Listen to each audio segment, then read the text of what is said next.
मात्र त्या अगोदर बुलेटिनच्या सुरुवातीला नजर टाकूयात काही महत्त्वाच्या हेडलाईन्सवर।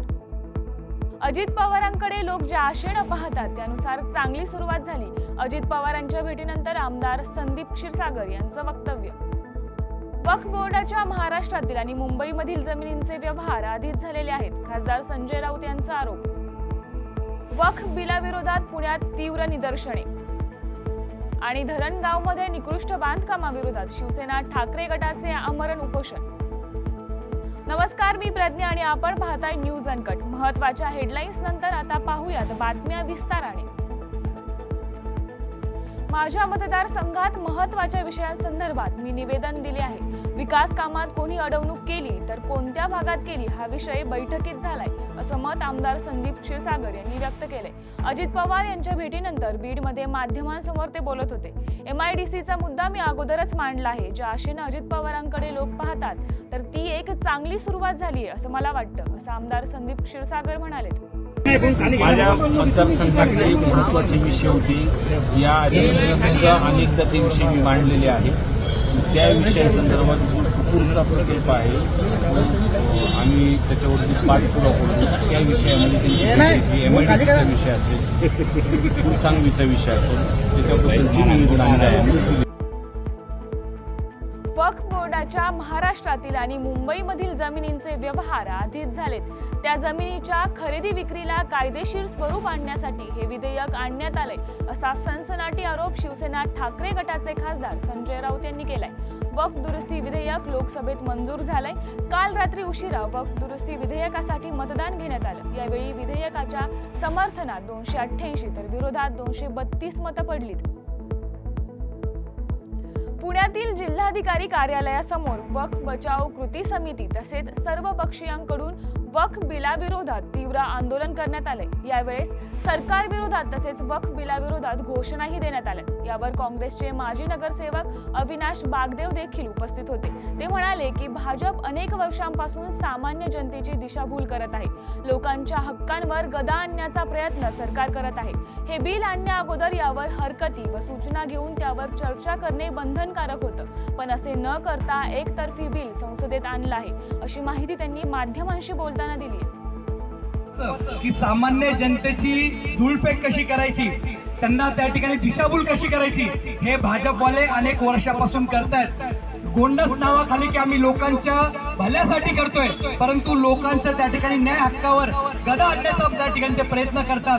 कुठलाही संविधानिक पद्धत न मानता आज त्या ठिकाणी वास्तविक पाहता JPCच्या माध्यमातून हरकती सूचना घेऊन त्याच्यावर चर्चा विनिमय करून मग बिल हे संसदेमध्ये येणं अभिप्रेत होतं। परंतु JPCचे जे विरोधी पक्षाचे लोक आहेत त्यांचं म्हणणं ऐकून घ्यायचं नाही, त्यांनी सांगितलेल्या गोष्टी ऐकायच्या नाहीत आणि त्यांनी आमचं म्हणणं ऐकून घेत नाही म्हणून वॉकओव्हर केला। तरी सुद्धा त्या ठिकाणी एकतर्फी तो बिल या ठिकाणी संसदेमध्ये आणण्यात आला आणि हे असंविधानिक। जळगावच्या धरणगाव नगरपालिका हद्दीतील चोपडा रस्त्यापासून महादेव मंदिरापर्यंतची संरक्षक भिंत आणि रस्त्याच्या निकृष्ट बांधकामाविरोधात तक्रारी करण्यात आल्या होत्या। थर्ड पार्टी ऑडिटमध्येही त्रुटी आढळून आल्या, तरीही संबंधितांवर कारवाई न केल्याचा आरोप करत माजी नगरसेवक भागवत चौधरी व शिवसेना ठाकरे गटाच्या पदाधिकाऱ्यांनी धरणगावातील छत्रपती शिवाजी महाराज पुतळ्याजवळ आमरण उपोषण सुरू केले। नगरपालिकेवर लोकनिधीच्या अपव्ययाचा आरोप करत जबाबदार अधिकाऱ्यांवर कारवाईची मागणी शिवसेना ठाकरे गटाच्या पदाधिकाऱ्यांनी केली आहे। पुणे महानगरपालिका हद्दीतील वानवडी येथील विंडसर अव्हेन्यू कॉन्डोमिनियम या सोसायटीनं महानगरपालिकेच्या मालकीची जमीन बळकावून कब्जा केल्याचा आरोप समाजवादी पक्षाचे पुणे शहर अध्यक्ष जांबुवंत मनोहर यांनी केला। साधारण 40,000 चौरस फूट इतकी जमीन बळकावल्याचा आरोप त्यांनी केलाय। सदर जागेची किंमत अंदाजे 35 ते 40 कोटी रुपये असल्याचा दावा केला जातो। समाजवादी पक्षातर्फे निवेदन देऊन सुद्धा कारवाई होत नसेल तर सोसायटी सोबत पुणे महानगरपालिकेची मिलीभगत तर नाही ना, असा सवाल मनोहर यांनी उपस्थित केलाय। मनोहर समाजवादी पक्षाचा पुणे शहराचा अध्यक्ष आहे आणि avenue Windsor avenue condominium survey number 60 Wanwadi Pune 411040 या ठिकाणी महानगरपालिकेच्या 30 ते 35 ते 40 कोटी रुपयाच्या जागेचा गेले 15 वर्षापासून एका विशिष्ट सोसायटीला किंवा संस्थेला किंवा व्यक्तीला लाभ देण्याचा प्रकार सुरू आहे.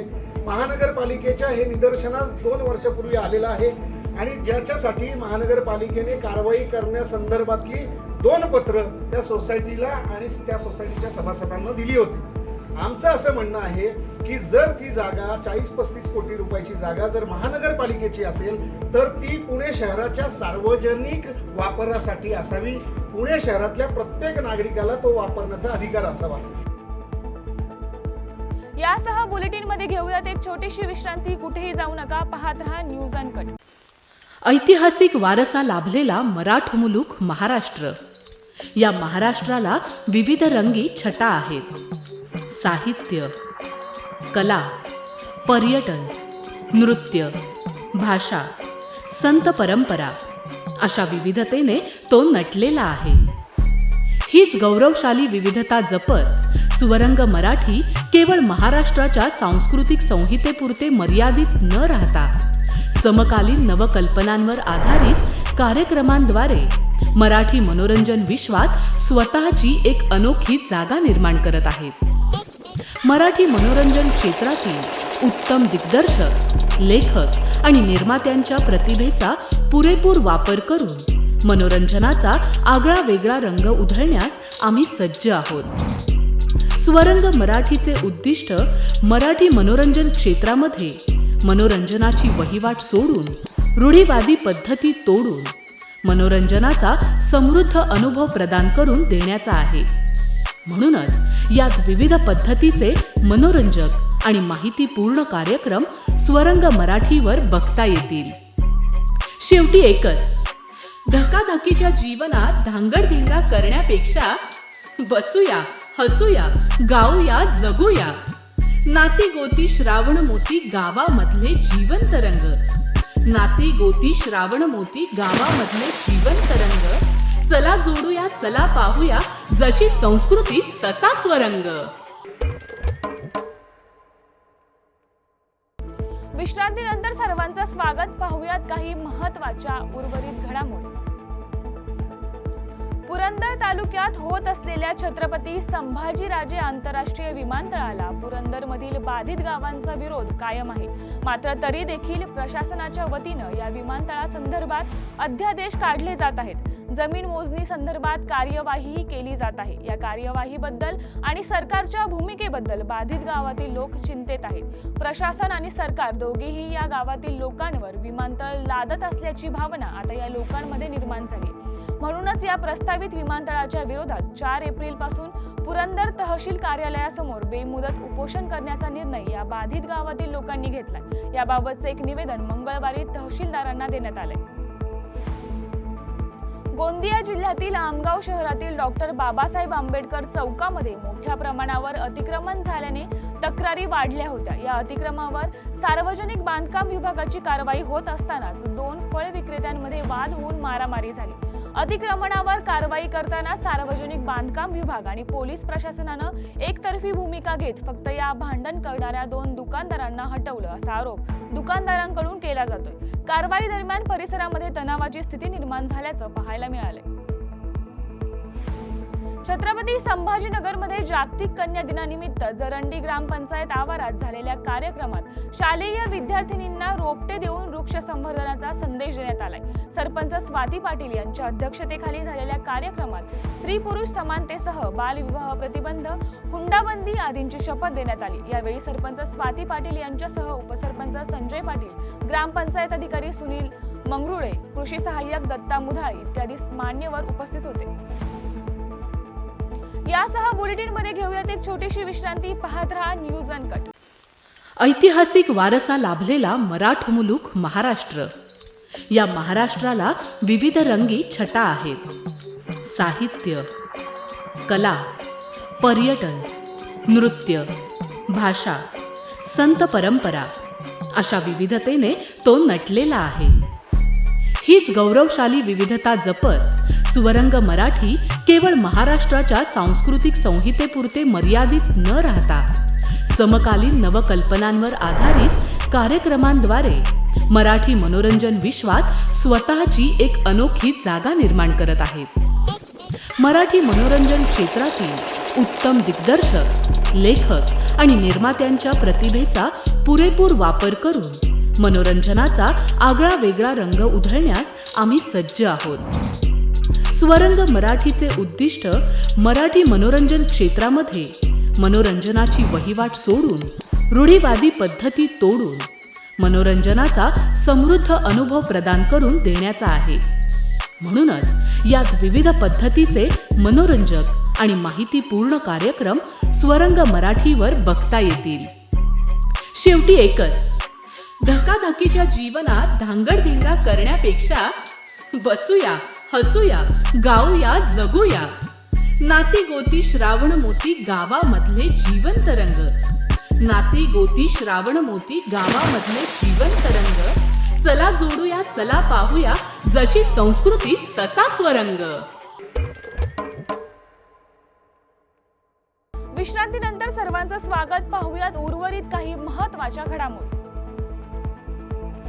बीड शहराजवळच असणाऱ्या मांजरसुंबा घाटामध्ये आज पहाटे एका क्रुझर गाडीचा भीषण अपघात झाल्याची घटना घडली. यामध्ये ड्रायव्हरचा ताबा सुटल्यानं गाडी पलटली. त्यामध्ये तब्बल 18 प्रवासी प्रवास करत होते. यापैकी 14 जण जखमी झाले असून त्यांना बीडच्या जिल्हा रुग्णालयामध्ये तात्काळ उपचार करण्यासाठी दाखल करण्यात आले.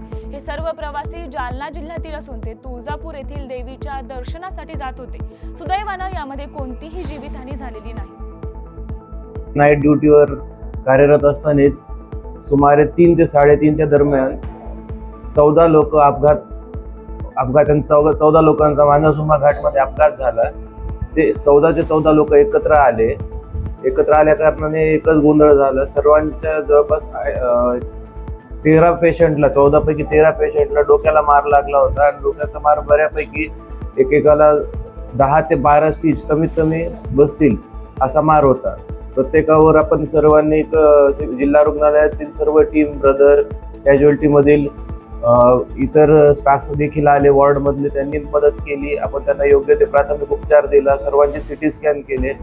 सिटी स्कॅनमध्ये कोणाच्याही मेंदूला आतून कोणत्याही प्रकारचे इजा न झाल्यामुळे सर्व पेशंट सध्या व्यवस्थित आहेत. सर्वांवर योग्य ते उपचार चालू आहे. अळमनेर तालुक्यातील सात्री येथे खल्याला आग लागल्यानंतर अचानक घरांनी पेट घेतलाय. आगीत 4 ते 5 घरे जळून खाक झाली. यावेळी नागरिकांचा प्रचंड आक्रोश सुरू होता.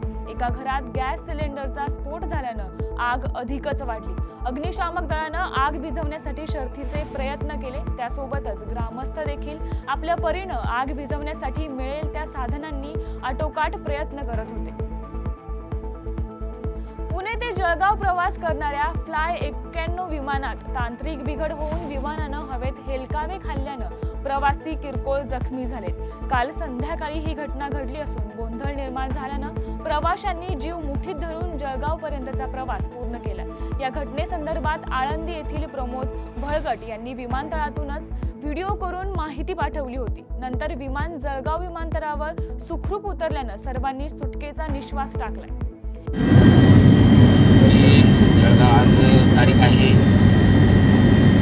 2/4/2025 रोजी Cloud9 या फ्लाईटमध्ये बसलो होतो आणि ही फ्लाईट जवळजवळ पडण्याच्या मार्गावर होती.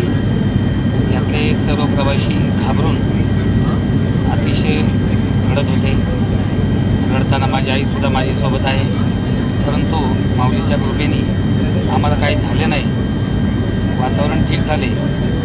अक्षरशः विमानामधल्या ज्या आम्हाला चहा नाश्ता देणाऱ्या ज्या गाड्या आहेत त्यासुद्धा पलटी झाल्यात आणि ते देणारे जे माणसं आहेत ते सुद्धा खाली बसले आणि सगळे घाबरून गेलेले आहेत.